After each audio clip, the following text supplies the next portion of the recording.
I'm still shook, man. I can't believe they brought in She-Hulk for the last episode of Falcon and the Winter Soldier. Where was She-Hulk? Oh, you didn't see it? You didn't see her? No. Come on, I'm trying to, dude. I'm baiting people. I just need this part to put in the video comments. It's fine, except that that episode's been out for a week now. So if anybody's seen it, yeah, all right. It was late. Damn it. It's cool. I'll work on it. I'll work on my trolling. I'm sorry. No, it's fine. You suck at it, by the way. Yeah, you tried to troll me a couple of times with text messages, and it's like, yeah. Well, those were designed to know I'm kidding. Okay. That one could have been feasible. It's 2022 is right around the corner. Oh yeah. God, 2022 is right around the corner. Jesus Christ. I'm just ready for summer. I don't know about you. It's here, dude. It was what, 80 out today? Well, the wheelie boys are out and about in Philly, so nice. That's like the groundhog of Philly here. That's how you know it's spring, summer. Yeah, when you go, oh, that's not safe. Like every time one rolls by, I'm like, please fall. Please fall. Please fall. Please, I go, please don't fall. I have to clean that up. I have my don't fall in front of my house. But I have the lifesaver card, so I actually have responsibility in those medical condition situations. So yeah, please God, don't fall in front of me. What's going on, folks? Welcome to the Garble Podcast.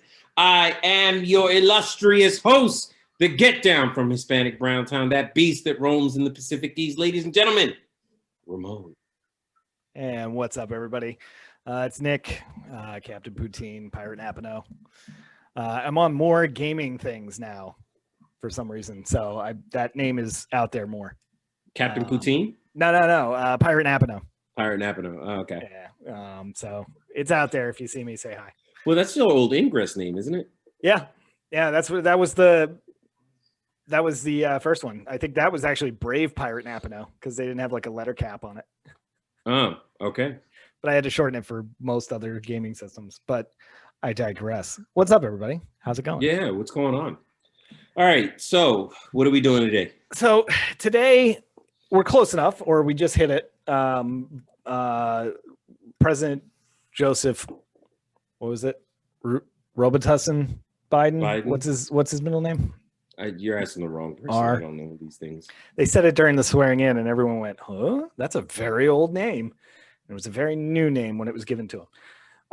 But yeah, so he hit a couple milestones. He hit his first 100 days, and he also has now done his first address to Congress. I was reminded recently that's not the State of the Union the first time you do it. It's the address, presidential address or something like that. Yeah.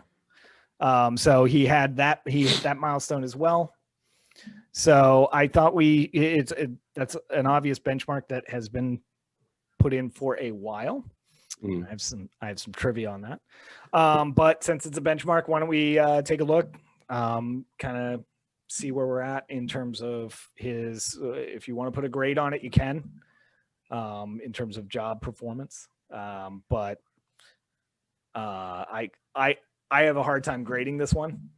It's a little like he had to do his extra credit work before he turned in his homework. So it's hard to grade on that one, but I want to kind of talk.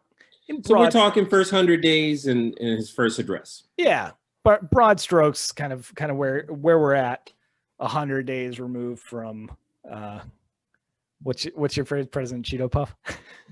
No, President Cheeto. Yeah, yes, I call him the giant Cheeto Puff. Yes. Yeah.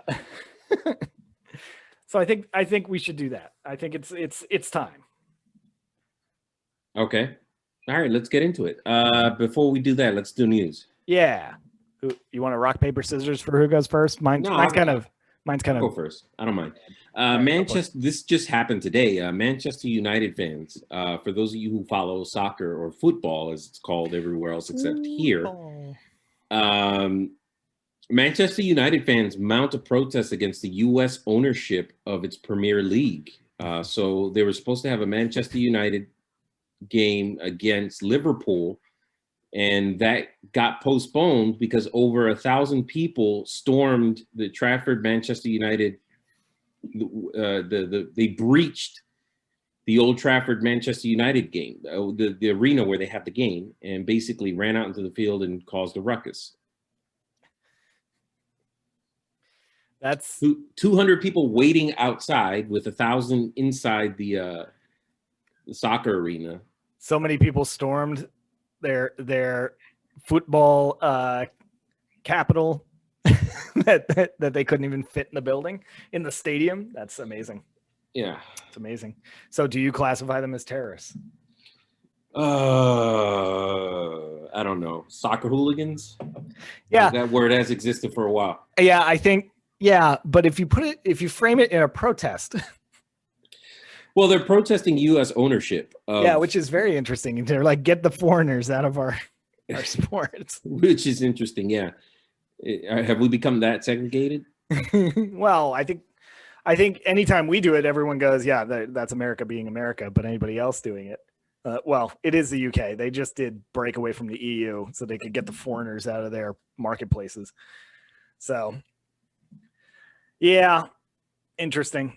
Any was it violent? I mean, beyond 2 officers injured, with 1 officer being attacked with a bottle and sustained. What you got to remember is they don't have guns. That's also a Saturday. That's match day for them, isn't it? Yeah. Like, except there was a protest involved. Oh man. Well, I'm glad it wasn't major injury. That's good. Yeah. So, it's funny because, and I said soccer, I slipped.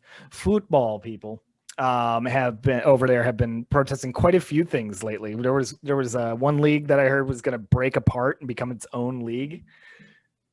But they weren't going to have like championship rounds, just everybody was going to be winners. And that got protested. So they're very unhappy with soccer over there right now. Football. Sorry. No, it's okay. That mistake gets made a lot. Yes. It's football to me. Oh, well, then I guess we'll go with that. Oh man. Well, that's good. Got anything else on that? No, that was pretty much it. So, they protested. To me, it's interesting that why does the U.S. have ownership in Manchester United? Well, I'm sure it's U.S. interests, not U.S. I mean, or U.S. businesses, or U.S. tycoons. Just like if a Russian tycoon bought into a team in Italy, Mm-hmm. there are how should I put this? Non-national interests that buy into every team. I mean, there are, big corporations or individuals that are overseas that buy into baseball teams. They're part ownership. You know what I mean? So that's not unheard of, but it's interesting that unless there was like a major purchase where it's like, a U.S. entity that bought out an entire team, then maybe or the entire league or something, then maybe I could see that being like, nope, it's not ours anymore if you own it. But okay. then they turn out and they watch when like the NFL goes over there. Mm-hmm. They sell out. I forget the arena that they rent out, but they'll play an NFL game over in England every year, and they sell it out every year, and it's a pretty raucous crowd there watching the American game. So I don't know. It's interesting that they chose that one to protest. Well, my news story is it's COVID news basically. So the U.S. What happened now? Well, it's not that it happened; it's more that it's been happening, and it's an interesting phase. So we're doing pretty well now with COVID in terms of our preparedness, our vaccination regime. We're getting down to levels that are, well, they're like the first spike, but still less than they have been. And they're continuing to get better. Statistically anyway, still a long way to go, but people are starting to see, especially as more people get vaccinated, people are starting to see a light at the end of the tunnel. And in terms of our world ranking, when we were the worst, at this. We're climbing the list pretty well, to the point where we started exporting excess vaccinations that we had, that we're going to be, I forget the number. We're going to be very overstocked on these things based on what we purchased very quickly. Like by July, we're going to have this massive like overload of these vaccines, and there are countries that do need them that aren't going to get them. So we have started exporting some of these to Mexico, I think specifically, right off the top of my head, maybe more at this point, but we have started exporting some of our excess, which I think is absolutely the right thing to do from a humanitarian position. You don't want to just buy stuff, let it waste, let it expire, throw it out just because you couldn't use it. You actually get it to somebody who can use it. I think that's excellent. But right now the new global hotspot for the world is India, and they have 3 or 4 different variants now. Yeah. And they're losing the population of some of our states every day, and it's a mess. So they're the new hotspot. They're running into issues that are too varied to get into in terms of a news section. So I just wanted to point that out, and point out that there are places you can go and help, probably just at this point financially, since we don't want to travel, can't travel, don't want to travel there to provide direct assistance. Well, I know starting Tuesday, aren't they going to have a ban on travel to India? Yeah. If is it Tuesday? Okay. Yeah, it's Tuesday. Kicks in. I thought it was immediate, but yeah, because it's new New York in terms of being the worldwide hotspot for the pandemic, and the most concerning thing is the number of variants that they're dealing with right now. So, so concerning and upsetting, and but hopefully something that can be also corrected with time. That's what I hope. Well, I mean, since we're getting ready to talk about Biden's first 100 days, I mean, a large, and that's a big part of it. A large part of the success that we're experiencing now as a country is due to Biden's plan. I mean, he has essentially taken us out of the dark ages that we were in to a point where, what is it, almost 2/3 of the U.S. adult population has been vaccinated at this point? I think it is. Well, he had promised 100 million doses by the end of the first 100 days. He hit that with 42 days to spare. He doubled it to 200 million, but these are doses. This is not fully vaccinated people, because it's like 3 weeks. If you're getting a double shot, it's like 3 weeks between each one.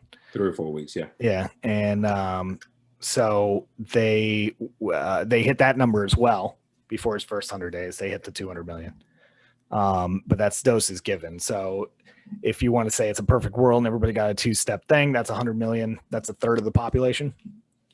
Okay, but still, in like 3 months and some change, that's not too something shabby. to sneeze at, yeah. Yeah, that's not too shabby, especially coming in. And another thing we'll talk about is, taking a look at our supply chain, how we operate as a country on the at the government level, is going to be something that they're looking at too, so they can avoid this kind of thing again. If you need a rapid response, you actually have the ability to do that. But and unfortunately, and that is a big turnaround and a good place to start, quite frankly, because it's the most prevalent thing in his presidency. But yeah, he was able to do that under his direction. It's not like he was a one-man team out there, but under his direction, they were able to come up with a plan, execute the plan, and it continues to work well. Did you got vaccinated? Yeah. Yeah, I'm fully vaccinated now. Yeah, fully. I'm half. Did you go to a doctor? Did you go to one of the pop-up stations? I went to a pop-up station. Okay. Very cool. I went to one. I went to one in mall near me, and they were so well organized. I was like, this isn't a government thing. You know what I mean? Like, it can't. Right. It can't be. But I was in and out, man. I mean, besides my wait time, I walked in, I sat down, I stood up, I went over to the station. They asked me like 10 questions. I went through to all the little, pods that they had set up, basically, where they were administering the vaccine. Had to wait a minute.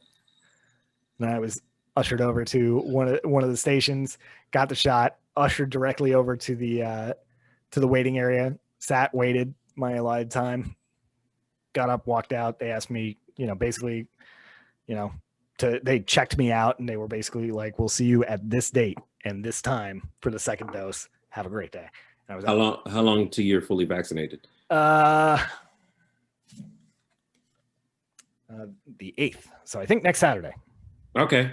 Yeah. And then I guess you're supposed to wait a couple of weeks. You're supposed to wait 2 weeks after you've received the second shot to let it take hold. Yeah. So, and which one did you get? The Pfizer or the Moderna? Pfizer. Okay. Interesting. I never wanted to speak, and I always double check. But yeah. So it was done and free. Free to me.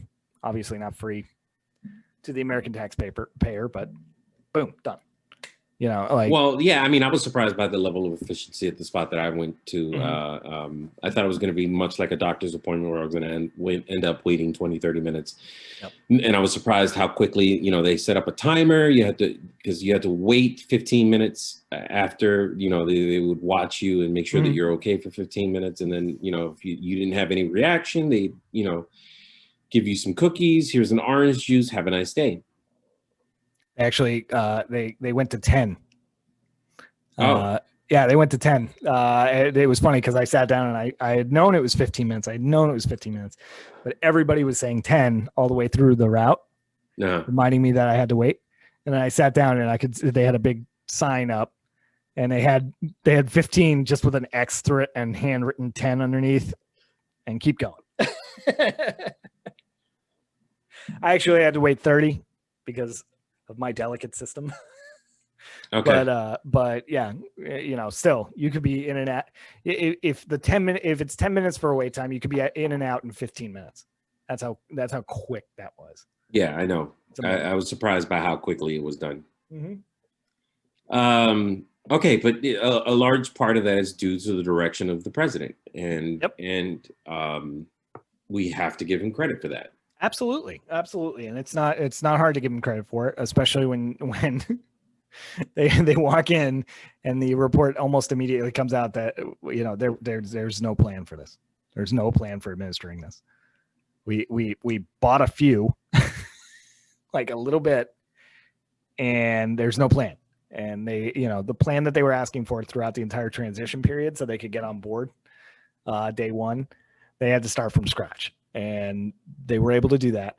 And again, do it well enough, get people mobilized enough that they were able to double their expectation, which I guess was a low ball. I've heard that, but fine. You were able to double the expectation. That's amazing. And like I said, if it's a third of Americans already in the first 100 days, that's everybody vaccinated within a year. Yeah. Yeah, I'm waiting on the kids shot. That's the one that I'm waiting for because everyone in my household is vaccinated except my child. I think they've lowered the age to 16. Double checking your locality, but yeah. That's awesome. That's awesome. Yeah, last one the kids are last. I'm not sure why that is. But they're least likely to be affected. Oh, okay. Gotcha. To be young again. and there's also the fact that they haven't been able to do enough research into the vaccines themselves and the effects that they would have on children. Oh, okay. All right. So there's still research going on into that.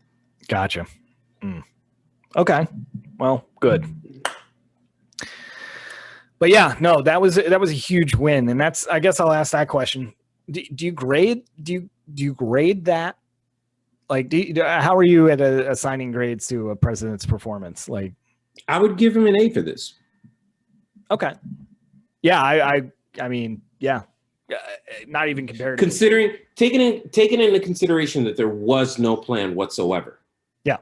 And I mean, he's gotten it down to a point now where, you know, anybody can, not anybody can administer the shot, but any trained professional can administer the shot. He's got nurses doing it. He's got doctors doing it. He's got veterinarians doing it. Yep.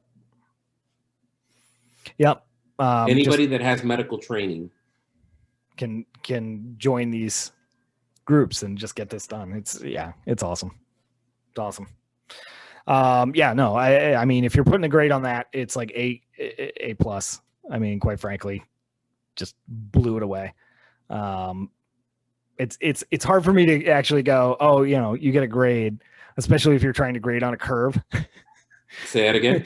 If you're trying to like grade, and even if you're trying to grade on like a curve, you have, you know, almost perfect execution versus inaction and did not finish. Like a DNF for the previous guy. So it's super hard for me to like say, is this actually the grade? Like I would say A plus, but I don't actually know enough about it to say, is it? So it's hard for me to, just outside looking in. Yes, A plus on that one. Okay. Amazing. I mean, I would grade it the way that you would grade a paper, you know? Okay. I don't grade papers very often. I'm assuming that you would sit there and just, you know, like, what did he get right? What did he get wrong? Got you. Yeah. I haven't heard enough horror stories to say he really got anything wrong. Right. And that's why I'm saying A plus or A. Yep. I'm with it. All right. Cool. What's the next thing?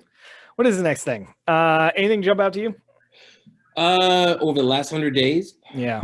I know the big thing that he's been criticized about is his whole stance on the refugee situation. Yeah.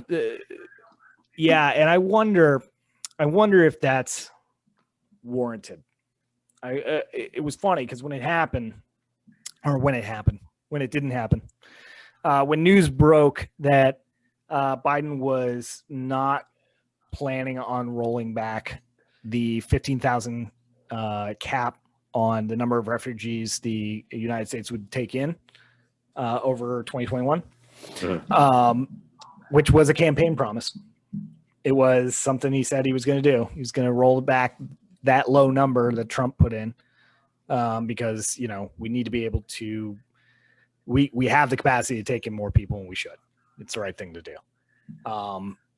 But then very shortly after getting into office, he said, well, we're not doing that, or I haven't instructed anybody to do that. Not going to. Then he came out very quickly right after that when everyone went, oh, look, he's not rolling back this thing that he promised he was going to roll back. He said, no, we're looking into it. We're looking into it, but we're not doing it yet. Well, I'll give him the excuse that I give every president. I think a lot of presidents, every president, has made promises that they've made on the campaign trail. And then they get into office and there's some piece of information for whatever reason that they didn't have access to, whether it be top secret or just some type of infrastructure thing or something that is unknown to the general public and for good reason. And they have to break promises. Yeah. And I would say that of Trump. I would say that of Biden. I would say that of Obama. Every president makes promises that end up, okay, now that I, you know what I mean? Yeah. Now that I have access to all of the information, this isn't going to happen. Yeah. Obama's was close Gitmo.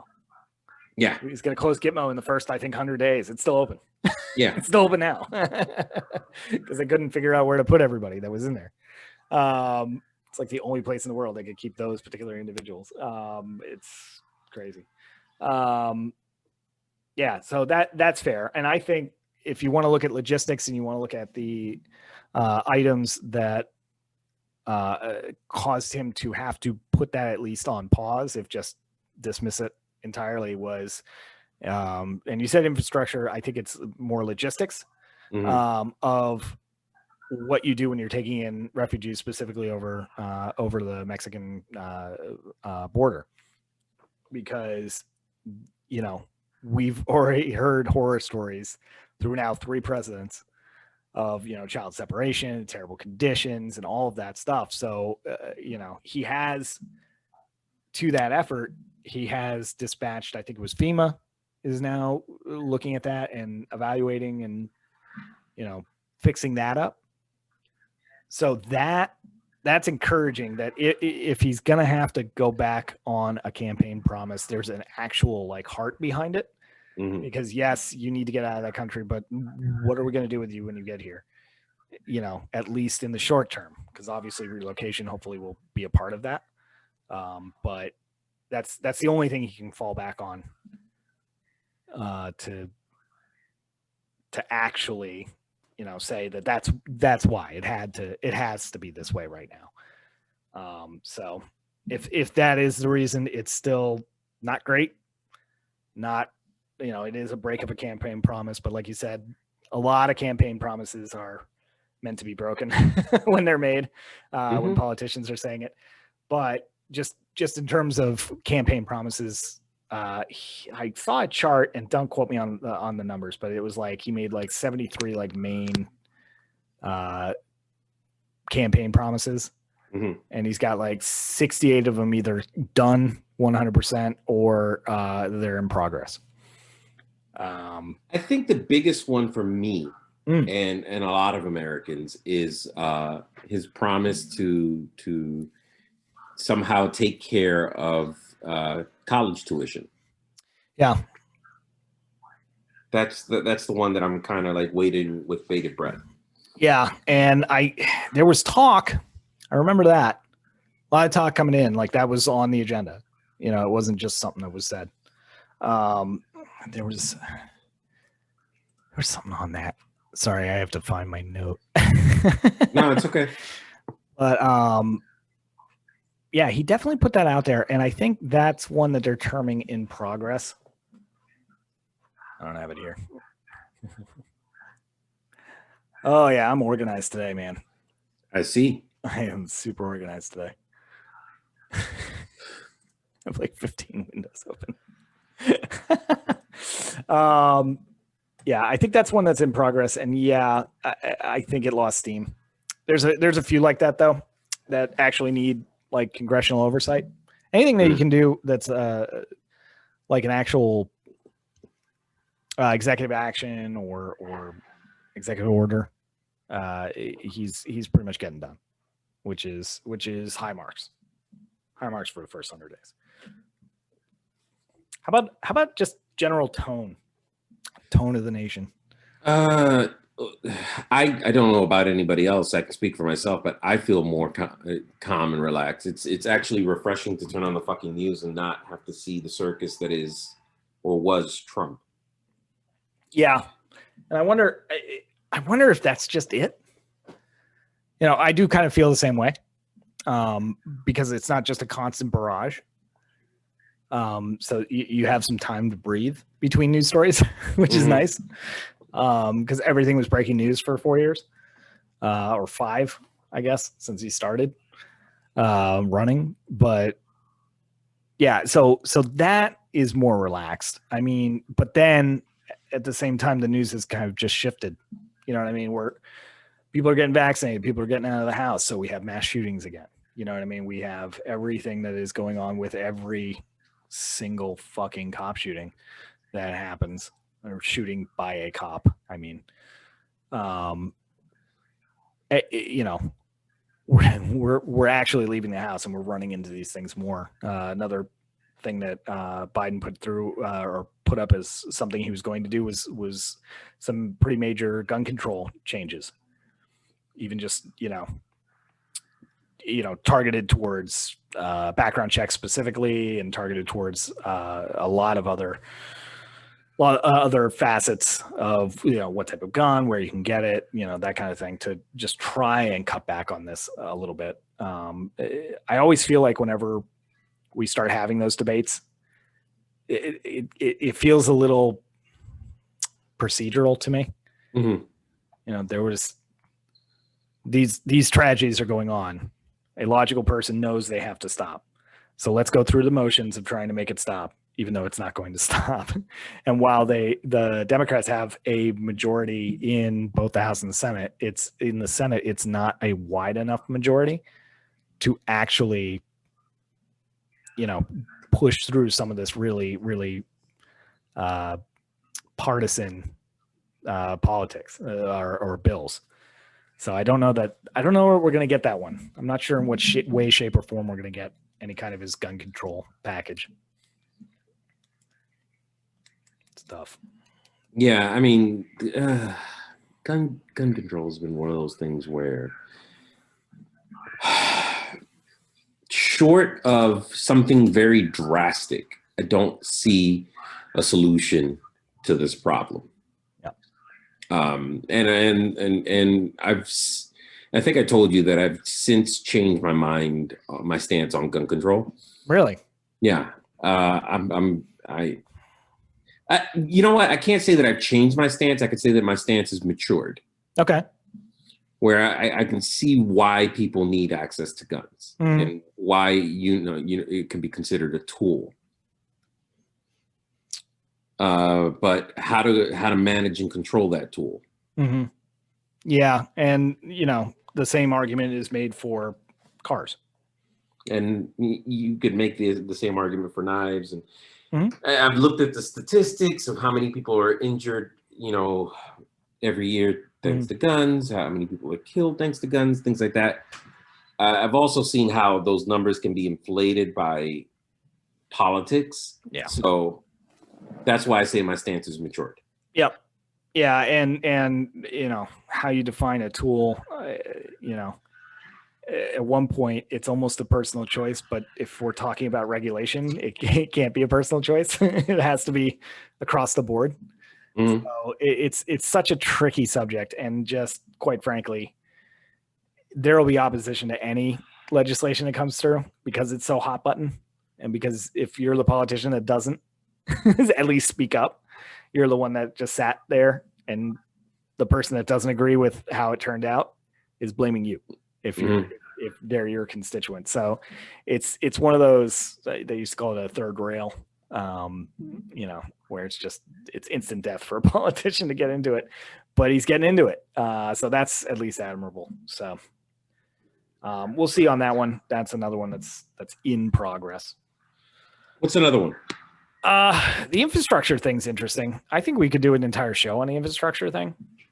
Well, the infrastructure thing I think is interesting because it's the most pressing of all the problems that are ongoing right now. It's the one that has the potential to be the greatest catastrophe. Yeah, and especially when, and I think I said it earlier, maybe when we were talking before the show, but part of getting that right is he's already ordered an evaluation of U.S. supply chains and what we can do, not only in a crisis, but what we can do to efficiently, fix our infrastructure. So that part will be telling in the package, but it's like a $2.3 trillion package. We just had a 1.9, or I guess it wound up being 1.88, trillion dollar package for the COVID relief bill, which was needed and which was a smart investment. Investing in infrastructure always shows to pay dividends as long as you don't screw up the project. But not the only interesting part, and what the strongest, and see, here's one thing. This is one of those bills that is absolutely smart and makes sense. That people in the opposition that want to poo-poo it are just struggling to find a reason to poo-poo it. And the one they're coming up with is they're using the term, we want this bill to be more of a traditional infrastructure bill because of some of the things that they're investing in, like health and human services as part of infrastructure, which if it makes sense, but they're like, well, it's not roads and bridges, so we don't want to talk about this. It's which stresses on the infrastructure are some of these other issues that are there. So are they a little bit removed? I guess you could make that argument, but why would you make that argument? If you can invest in it up front, why wouldn't you do that? Mm-hmm. I don't know. It's mind-boggling, the pushback.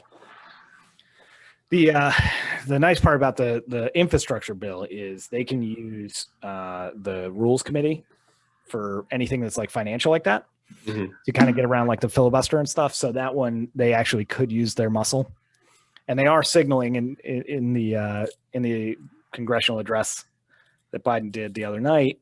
He talked about, hey, look, if you've got ideas that are not in this plan, come and talk to me.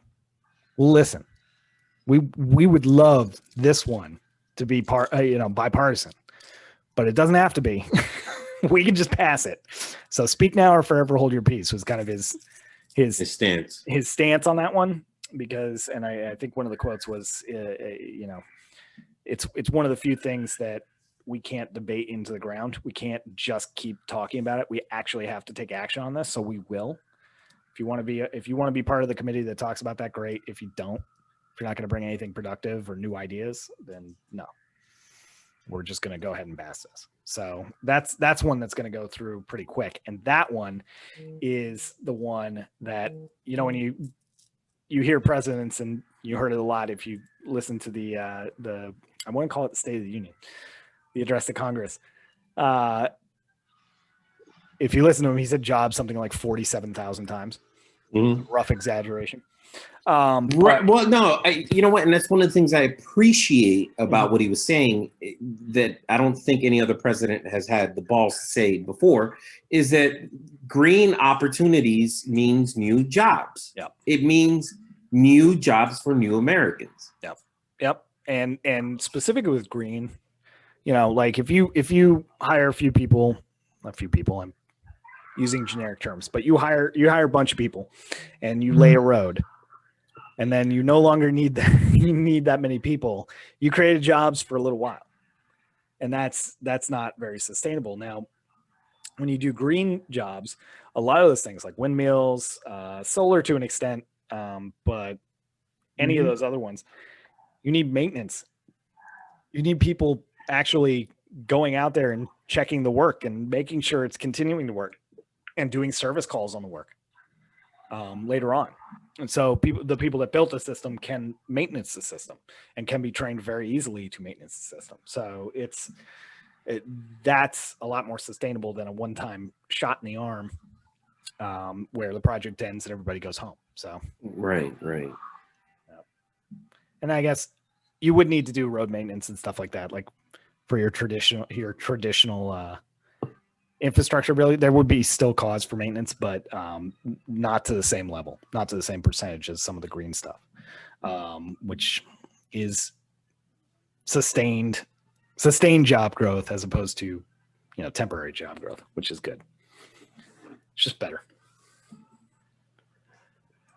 Oh man, anything else jump out to you? Like, you haven't seen the address to Congress, right? I saw I saw a little bit of it, not enough that I'm comfortable like speaking on it. The one thing that I thought was, because I was on the treadmill when I was listening to it, and the one thing that I know that was interesting was the fact that he highlighted the fact that Kamala Harris and that this is the first time that in history that any president has said, "Thank you, Madam Secretary. Thank you, Madam Vice President." Yep. Very cool. Very cool moment. I do like that they hung on it for a little bit. Yeah. It's worth acknowledging and worth acknowledging, right? And I think that was perfect. Kind of wish there was more than 200 people in the room. For that one. I would be very interested, by the way, to see how many people stood. You know what I mean? Mm-hmm. Like, would that be partisan, or would that be actually like, no, this is awesome? Oh man. Let's see.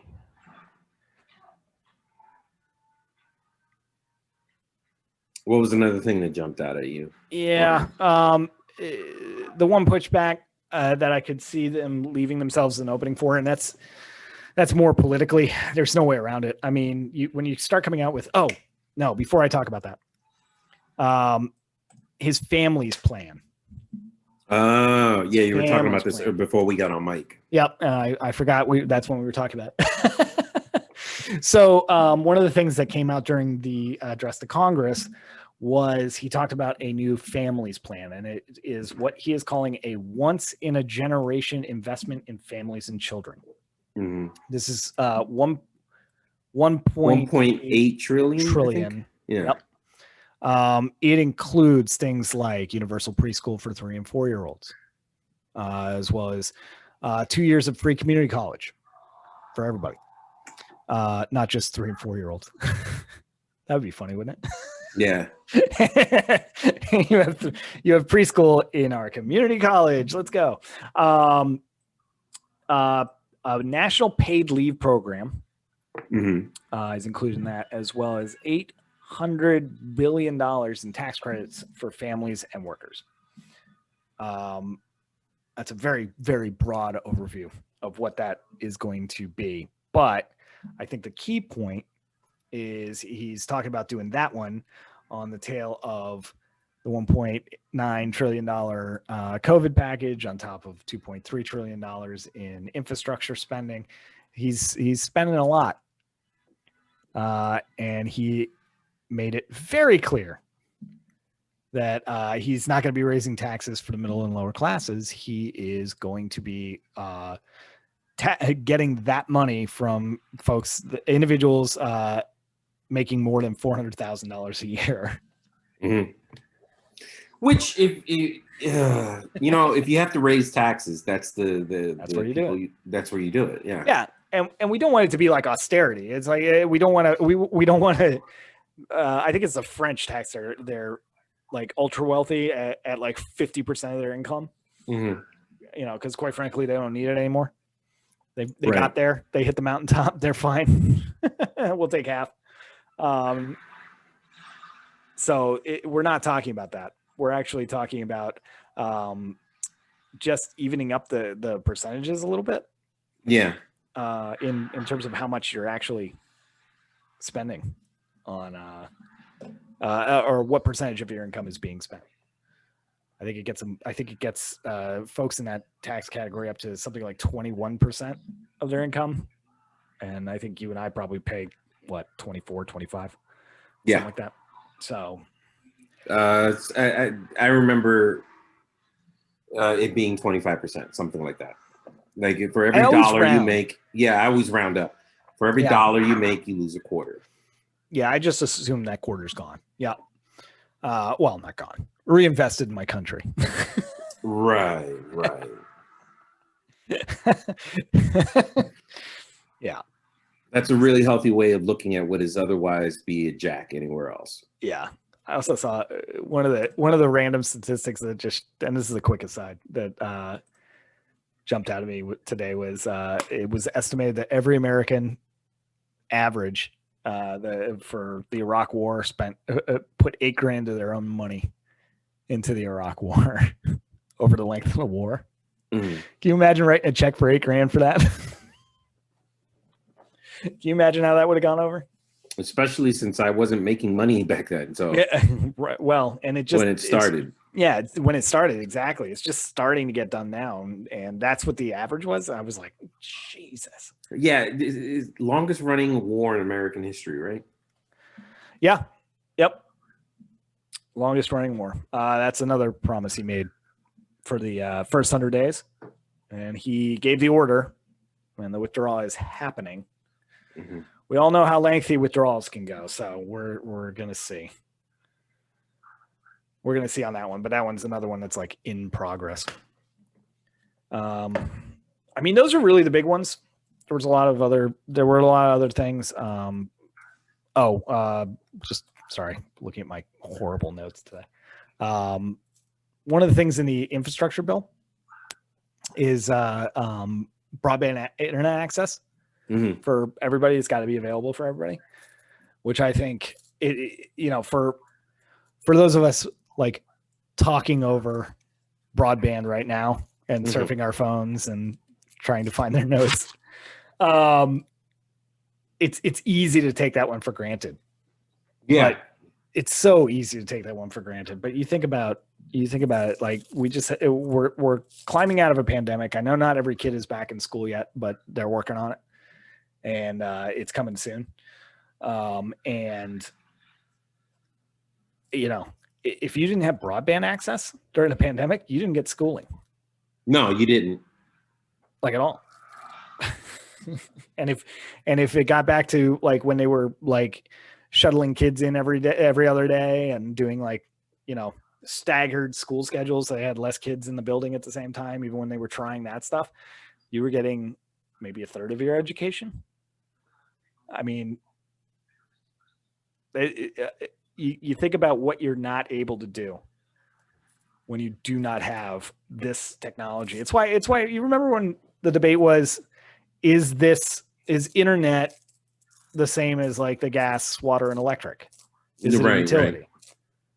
Is it a utility? And they wanted to regulate it like a utility, and that's why it got pushed down. But I mean, especially when we go through a time like this, it just makes it all the more clear that it's absolutely a utility. Yeah, absolutely.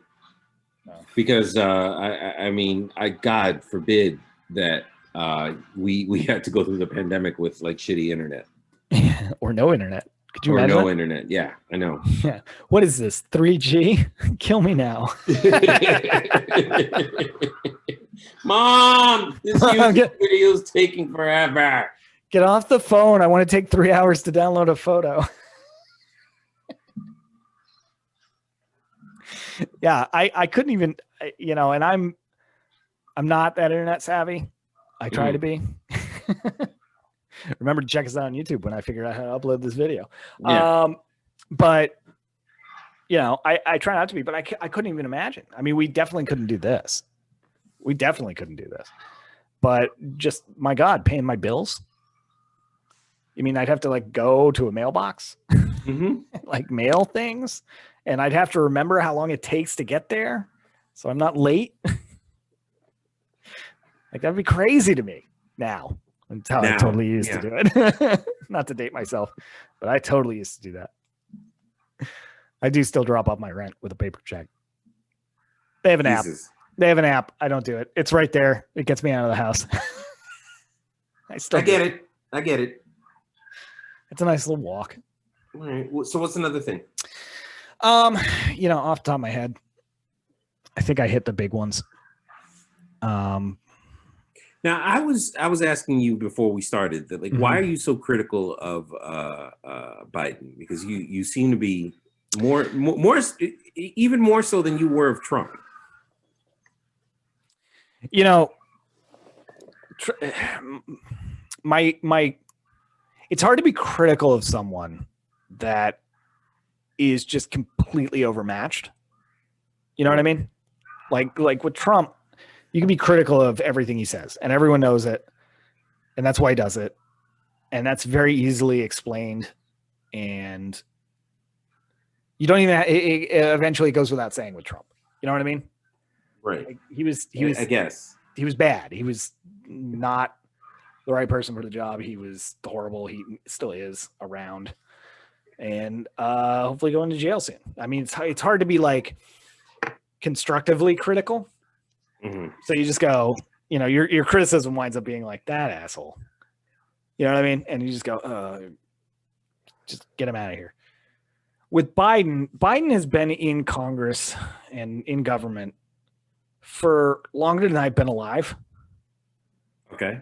And when you look at how he made his bones and how he got to where he is, how he was able to get his power, right? His power base. It was tearing down other people. It was gross. Some of the shit he sat up on panels and spewed. I've never really seen him as a Democrat, except recently.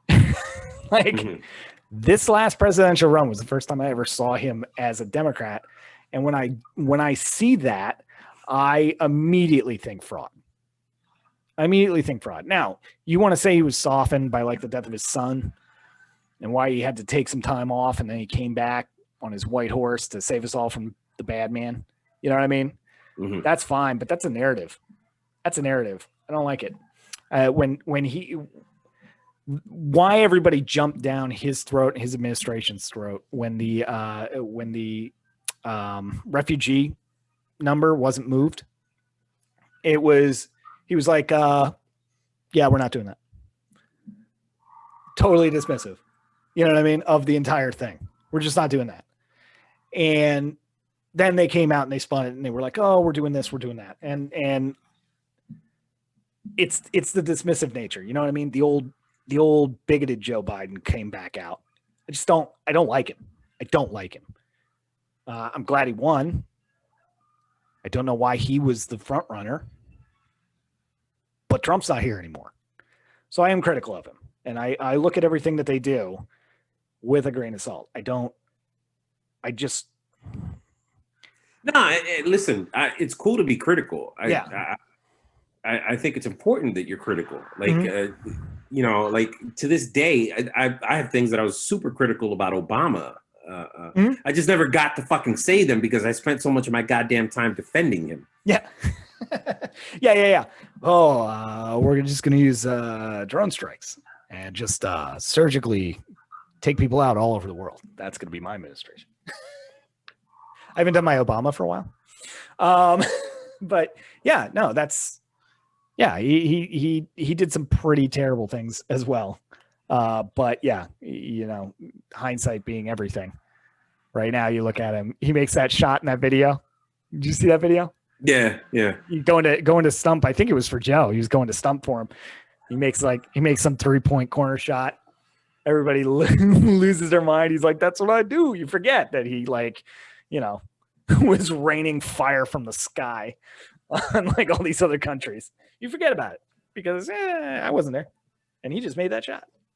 So yeah, no, I'm way more critical of Joe because I've seen a lot of his bigoted garbage. And if you think today he's different than who he was, maybe he's softened a little bit, but I mean, really?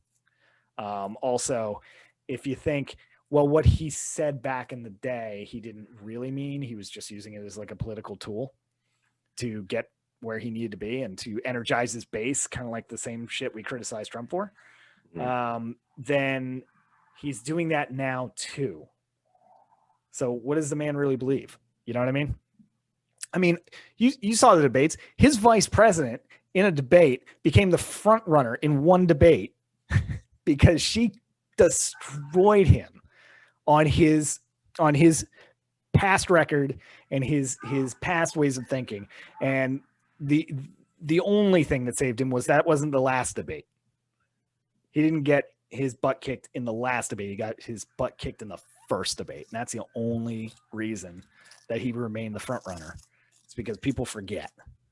People forget what she did. So yes, if I have a little bit of a tone when I talk about Joe Biden, I am glad he beat Trump. I'm not necessarily glad he's the president, but he's the president, and he has done quite a few things that were on his list that he promised. So yeah, good job, man. Great job. Lot left to do. He is saying he's thinking about running again. I mean, that's years from now that he's going to worry about that. Well, like 2 years that he's going to worry about that. That wasn't the plan. So I'll be interested to see how that plays out. He will, of course, also be like 90 when he goes to start running again. So we'll see if 90-year-old Joe Biden has it in him anymore. But yeah, no, I don't know. I don't know. But yeah, overall, first 100 days, vast improvement over the last guy. Oh God, vast improvement. God, yeah. Just the number of things he had to undo in like the first couple of weeks. And let's not forget the shit show that he inherited. Like that was one of the things that like everyone always criticized Obama about. Like, but they forget the state that the country was in when he inherited it. Yes. And the same thing with with Biden. You know, like you have to look at the state the country was in before Yep. he took over. Yeah, and it's funny because, you know, whenever there's an outgoing Republican, there's always a crisis that seems to be, or at least this is recent. There's always a crisis that needs to be handled first before we can, you know, Democrats can get to their agenda. And Obama had to come in and sign that stimulus package like right away. Right. Or the bailout, because they all decided to do a bailout. So he had to get that taken care of to get the economy restarted right off the bat. Biden has to come in and deal with coronavirus and a whole bunch of other things. So, yeah, no, I think in terms of productivity, I believe actually Biden has overseen more laws being signed. He has signed off on more laws and has more executive actions than even Obama had. You know, which is by volume is amazing. Like, you thought Obama was productive in the first couple hundred days. Yeah. With the Congress that he had. That was and remember, Joe has a democratically held Congress, even by a little in the Senate. And Obama was fighting against, it was Republican controlled on both sides, if I remember correctly. Yeah. So the fact that he's more productive is great. It's better than the last guy, statistically better than Obama.